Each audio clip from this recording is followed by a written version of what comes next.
मोदी साहब कब तक हम ये मातम करते रहेंगे? जब उनको इजाज़त दी गई तो उस वक्त हमारी जो फौजी क़यादत थी और हमारी जो सियासी क़यादत थी, उन्होंने मिल बैठकर फैसला किया ना। अब ये फैसला, जब जो फैसला साजी का अमल जो है, अगर उसमें उसका नुकसान हुआ है तो फिर उसमें हमें नज़रसानी करनी होगी। हम कहाँ तक एक दूसरे को मतून करते रहेंगे और कहाँ तक बुलंदबांग दावे करते रहेंगे और कहाँ तक सिर्फ अपनी खामियों का इजहार करते रहेंगे? कोई इक़दाम भी तो करना है ना। सियासी क़यादत को, सिविल इंतज़ामिया को अपनी जगह काम करना है और फौजी क़यादत को अपनी जगह काम करना है। सब मिल के काम करेंगे तभी बात बढ़ेगी ना। हम अगर सिर्फ यही कहते रहें मरबूत कोशिश होनी चाहिए, सिविल इंतज़ामिया को मजबूत करना चाहिए, सिविल इंतज़ामिया अपनी ज़िम्मेदारी पूरी नहीं कर रही, इसका क्या फ़ायदा होगा? ये तो काम करने के हैं, सिर्फ कवाली करने से तो काम नहीं चलेगा ना।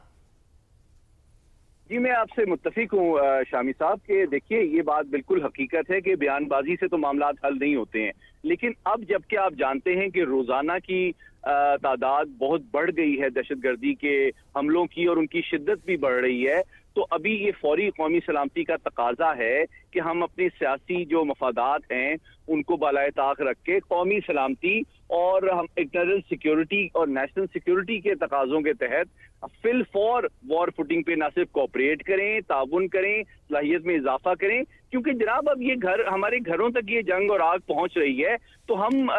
सिर्फ आपसे बिल्कुल मुत्तफिक हूँ, इल्जाम तराशी इसका हल नहीं है। सर, आज ही की अगर मिसाल ले लें, जो तलाल चौधरी साहब जो बात कर रहे थे, उन्होंने ये कहा ना कि जब हम फौज के पीछे जब खड़े हुए तो हमने माजी में जंगें जीती हैं, तो इसका मतलब ये हुआ कि उस वक्त जो है वो एक पेज पे थे ना, जब इन लोगों को लाकर यहाँ पर बसाया जा रहा था, तो उस वक्त तो एक ही पेज था। देखिए, इस वक्त केपीके की जो सियासी सूरत हाल है वो ऐसी है कि ये बड़े अफसोस की बात है कि एक लीडर या एक फर्द की सियासी मुस्तकबिल को पाकिस्तान के कौमी सलामती के ऊपर तरजीह दी जा रही है, और ये मैं समझता हूँ कि कौमी सलामती के ऊपर जो है वो बिल्कुल सियासत नहीं होनी चाहिए। अभी आप मुझे बताएं कि अगर काउंटर टेररिज्म डिपार्टमेंट के पास पूरे केपीके के एक भी फॉरेंसिक लैब नहीं है जिसके जरिए से दहशतगर्दों की शनाख्त की जा सके, तो क्या मतलब आप मुझे बताएं कि ये कोई ब्लेम गेम तो नहीं है, ये तो एक हकीकत का इजहार है कि 584 अरब रुपए की खतीर रकम जो है जो दी गई है वो उस सूबे की शहरियों की जानो माल और इज्जत की सलामती के लिए क्यों इस्तेमाल नहीं की जा रही, क्योंकि दी ही इसीलिए जा रही है। तो कि जो बाशऊर अभी तो हमें देखना होगा ना, एक्शन प्लान बनाना होगा और मजबूर करना होगा सूबाई हुकूमत को कि वो उस तरफ काम करे, और ये सारे 1, 2, 3 उनको देना होगा, अहदाफ देने होंगे कि इन अहदाफ पर आपको काम करना है, आप इनको नतीजा खेज इक़दामात कीजिए और ये मकसद हासिल करके दिखाइए। जी बिल्कुल,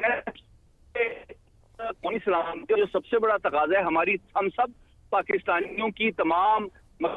और इलाके और ज़बान से बालातर हो के जो सलामती है, इस्तेहकाम और तरक्की है,